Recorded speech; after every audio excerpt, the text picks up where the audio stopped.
Hello दोस्तों, नमस्कार। स्वागत है आज की सीएसएस की सीरीज के इस ट्यूटोरियल में, जहां पर हम लोग पढ़ने वाले हैं बॉर्डर प्रॉपर्टी का। हम अपने कंटेंट पे, अपने एलिमेंट पे किस प्रकार के बॉर्डर लगा सकते हैं, कैसे कैसे बॉर्डर लगा सकते हैं। आप देख रहे हैं, आप अनेकों अनेक डिजाइन से, अनेक अनेक स्टाइल से आप बॉर्डर लगा सकते हो। अभी तक जो हम लोगों ने बॉर्डर लगाए हैं, बॉर्डर तो हम लोगों ने हर ट्यूटोरियल में ज्यादातर यूज करते हैं। बॉर्डर लिख देते हैं, पिक्सल दे देते हैं, कलर दे देते हैं।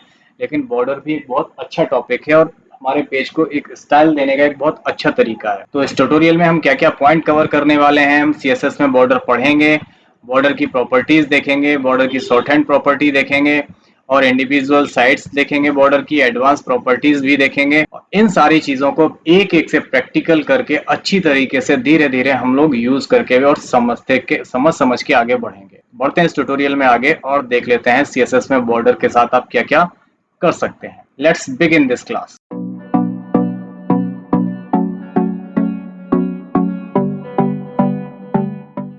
तो दोस्तों, सबसे पहले हम लोग बॉर्डर लगाना सीखते हैं कि सीएसएस में बॉर्डर होता क्या है।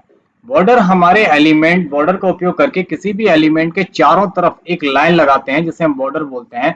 ये बॉर्डर एलिमेंट को एक क्लियर, एक डिफाइंड लुक देता है और लेआउट को स्ट्रक्चर बनाने में मदद करता है। बॉर्डर से हमें पता चल जाता है हमारी सीमा कहाँ से कहाँ तक है, तो ये थोड़ा सा अलग दिखाई देता है। That is called border. अभी तक हम लोगों को नहीं पता था, लेकिन हम सीएसएस में बॉर्डर इस तरीके से डॉटेड लगा सकते हैं, डैशेस लगा सकते हैं। ये जो सॉलिड है इस तरीके का भी लगा सकते हैं। तो हम ये सारी चीजें भी यूज करने वाले हैं और ये सारे प्रैक्टिकल आपको देखेंगे। अब देख लेते हैं कि सीएसएस में बॉर्डर की जो प्रॉपर्टीज होती हैं, वो प्रॉपर्टीज क्या क्या हैं और उन प्रॉपर्टीज का यूज हम कैसे कैसे करने वाले हैं। कौन कौन सी प्रॉपर्टीज होती हैं सीएसएस में बॉर्डर बनाने और कस्टमाइज करने के लिए। बहुत सारी प्रॉपर्टीज हैं, एक एक से हम इनको अच्छी तरीके से समझते हैं। सबसे पहला है बॉर्डर की विड्थ। बॉर्डर से हम बॉर्डर की चौड़ाई सेट कर सकते हैं, जिसमें हम अपने यूनिट्स यानी पिक्सल या ईएम का यूज कर सकते हैं। कुछ इसके वैल्यूज प्री डिफाइंड होते हैं, जैसे थिन है, मीडियम है, थिक है। हम वो भी लिख सकते हैं, जिससे वो अपने हिसाब से विड्थ ले लेता है। तो इसके लिए जो सिंटैक्स लिखते हैं, वो सिंटैक्स कुछ इस तरीके से लिखा जाता है। तो पहले हम चलते हैं VS कोड एडिटर पर और एक बार बॉर्डर लगा के देखते हैं और समझ लेते हैं ये सारी प्रॉपर्टीज कैसे यूज करते हैं। यहाँ पे VS कोड में आ गए, हमने एक बॉयलर प्रिंट ले ली है और कोई सा भी एक दो कंटेंट लिख देते हैं। तो मैंने H1 लिख दिया, H1 में लिख दिया दिस इज बॉर्डर 1। और इसका एक और ले लेते हैं, तो इसको हम बॉर्डर 2 दे देते हैं। मैंने यहाँ पे दो एलिमेंट ले लिए हैं, दोनों को स्टाइल करने के लिए हम यहाँ स्टाइल टैग को भी ओपन कर लेते हैं और यहाँ पे H1 सिलेक्टर को ओपन करते हैं और उसको स्टाइल देते हैं। तो पहले मैं यहाँ पे बॉर्डर ही लगा देता हूँ, बॉर्डर। और मैंने यहाँ पे दे दिया पहले बॉर्डर का 2 पिक्सल और सॉलिड दे दिया। तो ये ब्लैक आ गया। ये बाय डिफॉल्ट ये नॉर्मल सिंटैक्स है जो हम नॉर्मल लिखते आए हैं। लेकिन अब जो हम यूज करने वाले हैं वो है बॉर्डर की विड्थ। तो हम बॉर्डर की विड्थ यहाँ से चेंज कर सकते हैं। जो मैंने 2 पिक्सल करी है, इसे हम 10 पिक्सल कर सकते हैं। तो देखिए 10 पिक्सल करने पे आप बॉर्डर की विड्थ बदल सकते हैं। जो बाय डिफॉल्ट मैंने 2 पिक्सल करी थी, आप इसे हटा भी देंगे तब भी ये 10 पिक्सल रहेगी। कलर हमने सॉलिड रखा है, सॉलिड में बाय डिफॉल्ट ब्लैक आता है। तो यहाँ पे आप 10 पिक्सल यानी बॉर्डर की विड्थ जितनी चाहो, आप 20 पिक्सल करना चाहो 20 पिक्सल कर सकते हो, आप 50 पिक्सल करना चाहो तो 50 पिक्सल कर सकते हो। ठीक है, तो हमें 20 पिक्सल कर देते हैं या 10 पिक्सल करते हैं, तो 10 पिक्सल में हमारा कंटेंट भी सही दिख रहा है। इस तरीके से हम बॉर्डर की विड्थ कर सकते हैं। बॉर्डर की विड्थ करने के लिए हम यूनिट में जैसे पिक्सल है या ईएम का भी यूज कर सकते हैं, या कुछ प्री डिफाइंड वैल्यू है जैसे थिन है, मीडियम है, थिक है, आप ये भी यूज कर सकते हो। अब यहाँ से 10 लिखा है तो मैं यहाँ पे थिन कर सकता हूँ। यहाँ पे मैं थिन करूंगा तो देखिए पतला हो गया, और अगर मैं थिक करूंगा, मैं थिक करता हूँ तो थोड़ा सा मोटा हो गया। और इसके अलावा तीसरी प्रॉपर्टी थी इसकी मीडियम। मीडियम करूंगा तो थोड़ा सा मीडियम रहेगा। ठीक है, और अगर अपने हिसाब से देते हैं तो आप पिक्सल में दे सकते हैं, 10 पिक्सल या जो भी देना है उस तरीके से। ओके, इस तरीके से हम अपने बॉर्डर की चौड़ाई को सेट कर सकते हैं कि बॉर्डर का जो बॉर्डर है जो लग रहा है उसकी जो लाइन है वो कितनी चौड़ी हो। इसके बाद अगली जो प्रॉपर्टी आती है बॉर्डर स्टाइल। बॉर्डर स्टाइल को हम अलग अलग तरीके से डिफाइन करते हैं। जो सिंपल आ रहा है उसे हम अलग अलग स्टाइल में दे सकते हैं, जैसे सॉलिड है, डैश है, डॉटेड है, डबल है, ग्रूव है, रिज है, इनसेट है, आउटसेट है, ये बना सकते हैं। एक एक से सारी प्रॉपर्टी हम इसको यूज करेंगे। इसको लिखने के लिए आप कुछ इस तरीके से सिंटैक्स लिखते हैं बॉर्डर स्टाइल करके, और ये सारी वैल्यू आप यूज कर सकते हैं। तो देखते हैं हम कैसे कैसे इसको स्टाइल करते हैं। इसी पे आते हैं और यहाँ पे लिखते हैं बॉर्डर, और यहाँ पे आ रहा है बॉर्डर स्टाइल। ठीक है, बॉर्डर स्टाइल लिया। अब देखिए इतने सारी प्रॉपर्टीज हैं, सारी प्रॉपर्टीज हैं। ये सारी प्रॉपर्टीज हम एक एक से यूज करने वाले हैं। सबसे पहले है डैश। तो अभी हमारा जो बॉर्डर आ रहा है एक सॉलिड में आ रहा है, और इसको करते हैं तो देखिए डैश में कुछ इस तरीके से आने लगा, वो डैशेस डैशेस करके बॉर्डर बनाती है। इसका थोड़ा साइज हम पिक्सल 5 कर देते हैं तो थोड़ा सही से समझ में आएगा। अब डैशेस से इस तरीके का हो गया। डैशेस के बाद जो दूसरी स्टाइल है वो भी देख लेते हैं, एक एक से हम सारी स्टाइल पढ़ेंगे। डॉटेड, तो डॉटेड में कुछ इस तरीके से डॉट लग के स्टाइल बॉर्डर बनेगा हमारा। और इसके बाद आती है डबल, इसमें डबल लाइन का बॉर्डर बन जाएगा, दिख रहा है आपको सही से। डबल के बाद जो आती है स्टाइल वो भी देख लेते हैं। ग्रुप, ग्रुप थोड़ी सी अलग स्टाइलिंग आती है, ये हल्का सा ग्रे कलर का बॉर्डर बना देता है ये, ठीक है, और थोड़ा सा उठा हुआ लग रहा है जैसे अंदर से उठा दिया है इसको। इसके बाद हमारी अगली स्टाइल है हिडन। हिडन कर देंगे तो हमारा बॉर्डर दिखेगा नहीं, जबकि बॉर्डर लगा हुआ होता है। इसके बाद हम लोग करते हैं इनसेट। तो देखिए इनसेट में लग रहा है जैसे बॉर्डर ऊपर है और कंटेंट अंदर है। ओके, ये इनसेट है। इनसेट के बाद है आउटसेट। तो आउटसेट में ये देखिए ऊपर लग रहा है बॉर्डर, लग रहा है जैसे बैकग्राउंड ये थोड़ा नीचे चला गया है, चला गया ना। और जब मैं जरा इसको कलर करके देखता हूँ तो शायद कुछ अंतर आपको पड़े। मैं यहाँ ऊपर ही कलर लगा देता हूँ, बैकग्राउंड कलर दे देता हूँ थोड़ा सा ये लाइट कलर। तो अब थोड़ा सा आपको समझ में आएगा, इनसेट और आउटसेट दोनों अब अच्छी तरीके से समझ में आए। अभी इनसेट करके भी दोबारा देख लेते हैं। तो मैंने इंसर्ट किया तो इंसर्ट इंसर्ट में कुछ लग रहा है जैसे अंदर को तरफ चला गया है। इसके बाद इसकी एक और वैल्यू होती है, वो भी यूज करके देख लेते हैं। कौन सी वैल्यू थी, वो थी शायद रिच।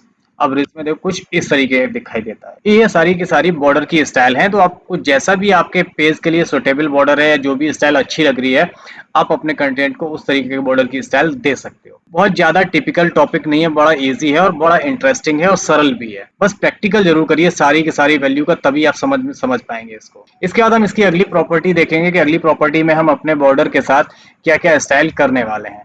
यहाँ पे हम बॉर्डर का कलर चेंज कर सकते हैं, जो बॉर्डर की लाइन आ रही थी वो कलर चेंज कर सकते हैं। अब इसकी जो वैल्यूज हैं, आप कलर के नाम हेक्स में, आरजीबी में, एचएसएल वैल्यू में दे सकते हैं।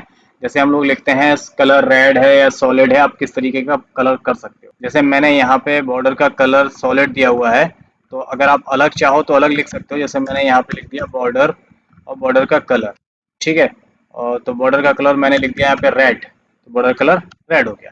अब यहाँ पे जो मैंने सॉलिड लिखा था, ये सॉलिड को मैं अगर कमेंट आउट भी कर देता हूँ तो हमारा बॉर्डर का कलर रहेगा, रेड हो गया। आप इसी को अलग अलग स्टाइल से दे सकते हो। अगर आप इसको हेक्सा में देना चाहो तो आप कोई सा अलग कलर यहाँ से सिलेक्ट कर सकते हो, ठीक है। तो ये आरजीबी में इस तरीके का कलर आ गया। इस तरीके से आप अपने बॉर्डर का कलर अलग अलग लगा सकते हैं। अगली इसकी जो प्रॉपर्टीज है, border radius. Border radius border के जो कॉर्नर होते हैं उनको राउंडेड बनाने का काम करते हैं। यहाँ पे हम स्पेसिफिक यूनिट, चाहे पिक्सल हो, परसेंटेज हो, ईएम का उपयोग कर सकते हैं। इसके लिए जो सिंटेक्स लिखते हैं वो आप इस तरीके से लिख सकते हैं, बॉर्डर रेडियस, और जितना आपको गोल करना है उतना आप बना सकते हैं। अब जैसे हमारा बॉर्डर ये देख रहे हैं पूरा का पूरा चौकोर आ रहा है, तो हम इसके लिए बॉर्डर रेडियस यूज करते हैं। अब कितने परसेंट का रेडियस यानी राउंड देना है, तो मैंने लिख दिया यहाँ पे 5 पिक्सल का, ठीक। तो देखिए हमारा बॉर्डर 5 पिक्सल से हल्का सा राउंड हुआ। अब दिख नहीं रहा है तो थोड़ा सा मैं इसको बड़ा कर देता हूँ, 15 पिक्सल करता हूँ। तो देखो अभी राउंडेड समझ में आ रहा है, आ रहा है। आप इसको परसेंटेज में भी कर सकते थे कि मैंने लिख दिया यहाँ पे 15%। तो देखो 15% से इस तरीके से ये राउंडेड हो गया, क्लियर। तो आप बॉर्डर का रेडियस यानी आप इसको राउंडेड कॉर्नर में कर सकते हो। आप और करना चाहो 25 में तो आप 25 में और कर सकते हो। पिक्सल में देंगे तो थोड़ा ज्यादा अच्छा लगता है, पिक्सल में देंगे तो इस तरीके से राउंडेड हो रहा है, ठीक है। ये थोड़ा कुछ ज्यादा सही लग रहा है, ओके। इस तरीके से हम बॉर्डर की गोलाई भी चेंज कर सकते हैं उसका रेडियस यूज करके। अब हम यूज करने वाले हैं short hand property. Short hand property का मतलब पहले भी हम आपको बता चुके हैं कि एक साथ बहुत सारी स्टाइल को आप एक ही सिंटेक्स में दे सकते हो। जैसे अगर हमें बॉर्डर को विड्थ भी देनी है, उसके सॉलिड और डैशेस भी करने हैं और कलर देना, तो हम पूरा एक साथ लिख सकते हैं। कैसे देख लेते हैं। अभी मैंने इतना सारे दिए ना, इन सबको मैं कर देता हूँ खत्म। तो मैं इन सबको कमेंट आउट कर देता हूँ। अब यहाँ मैंने सबको कमेंट आउट कर दिया, एक ही कमांड देंगे। अब देखिए मैंने लिखा है यहाँ पे बॉर्डर। अब पहले हमने देनी है विड्थ, तो मैंने दे दिया 10 पिक्सल, स्पेस दिया और इसको कर दिया मैंने डबल, डबल कर दिया, ठीक। और कलर दे दिया मैंने ब्लू। 3 प्रॉपर्टी हमने एक बार में यूज कर ली। इसकी ये विड्थ हो गई, ये इसका टाइप हो गया और ये इसका कलर हो गया। तीनों प्रॉपर्टी हमने एक साथ यूज कर ली। इसे बोलते हैं हम शॉर्ट हैंड प्रॉपर्टी। अब देख लेते हैं दोस्तों इंडिविजुअल साइट्स में हम कैसे कैसे कर सकते हैं। बॉर्डर अभी चारों तरफ आता है, लेकिन हम यहाँ पे इंडिविजुअल साइट्स यूज करके बॉर्डर के प्रत्येक अलग अलग साइड, जैसे टॉप, राइट, बॉटम, लेफ्ट के लिए भी सेट कर सकते हैं। चाहे बॉर्डर टॉप के लिए हम बॉर्डर टॉप यूज करते हैं, बॉर्डर राइट साइड में लगाना हो तो बॉर्डर राइट यूज करते हैं, नीचे बॉर्डर देना हो तो बॉर्डर बॉटम यूज करते हैं, और लेफ्ट में बॉर्डर लेफ्ट यूज करते हैं। इसके लिए हम इस तरीके से अलग अलग सिंटेक्स लिख सकते हैं, सबको अलग अलग कलर, अलग अलग स्टाइल भी दे सकते हैं। देख लेते हैं इसको यूज करके। तो पहले मैं इसको भी हटा देता हूँ, सिंपल ये रहने देते हैं, और एक पे यूज करके देखता हूँ। तो मैंने यहाँ पे H1 को इसको बंद कर दिया, एक ही रखते हैं तो अच्छी तरीके से दिखेगा। मैंने यहाँ पे लिखा बॉर्डर और टॉप यूज करते हैं, बॉर्डर टॉप, ठीक। 10 पिक्सल सॉलिड रेड। अब ये बॉर्डर ऊपर आया, ठीक। 10 पिक्सल का है और सॉलिड है और रेड। आप इसको अलग अलग स्टाइल में, डैश में या डबल में या रिज में, कुछ में भी कर सकते थे, वो स्टाइल है, ठीक। आप इसी तरीके से जो मैंने यहाँ पे टॉप दिया है, आप टॉप की जगह पे, मैं इसको कमेंट करके आपको अलग से दिखाता हूँ। मैं यहाँ पे लिख दूं अगर border bottom 10 pixel solid blue, solid blue लिखता हूँ, ओके। देखिए इस तरीके से। अब इसी को स्टाइल देना है तो हम यहाँ पे बॉर्डर रेडियस यूज कर सकते हैं। तो जैसे बॉर्डर रेडियस मैंने यहाँ पे कमेंट किया था, इसको हटा देते हैं, तो अब देखिए बढ़िया सी स्टाइल में एक बॉर्डर हमारा लग जाता है, ठीक। तो आप इस तरीके से थोड़ी स्टाइलिंग अपनी तरफ से आपको करनी होती है, तो आप इस तरीके से बॉटम बॉर्डर दे सकते हो, ओके। इसके बाद हम लोग यूज करते हैं दोस्तों बॉर्डर, बॉटम हो गया, टॉप हो गया, लेफ्ट में यूज करते हैं 10 पिक्सल। तो देखिए लेफ्ट साइड में बॉर्डर आ गया। इसी तरीके से आप बॉर्डर राइट साइड में भी लगा सकते हो। आप बॉर्डर राइट करेंगे, 10 पिक्सल का बॉर्डर सॉलिड और ब्लू दे सकते हैं, ठीक है। देखो राइट साइड में आ गया। अब इसी तरीके से टॉप बॉटम अलग अलग तरीके से बॉर्डर लगा सकते हो, अलग चारों तरफ से, चारों अलग अलग स्टाइल में हो गया। मैं इसको कलर चेंज कर देता हूँ थोड़ा सा इस तरीके का, और इसका कलर चेंज कर देता हूँ ये वाला। अब देखिए हमारा बॉर्डर चारों तरफ अलग अलग स्टाइल का हो गया, ओके। तो आप बॉर्डर को अलग अलग चारों तरफ से अलग अलग तरीके से स्टाइल कर सकते हो, अलग अलग स्टाइल में बॉर्डर लगा भी सकते हो। तो दोस्तों उम्मीद करता हूँ आप लोगों को बॉर्डर की सारी प्रॉपर्टीज अच्छी तरीके से समझ में आ गई होंगी। कमेंट करके बताइए कैसा लगा वीडियो, समझ में आया या नहीं आया। मिलते हैं एक नए ट्यूटोरियल में, एक नए टॉपिक के साथ अगले वीडियो में। तब तक अपना ख्याल रखिए, टेक केयर, गुड बाय, जय हिंद।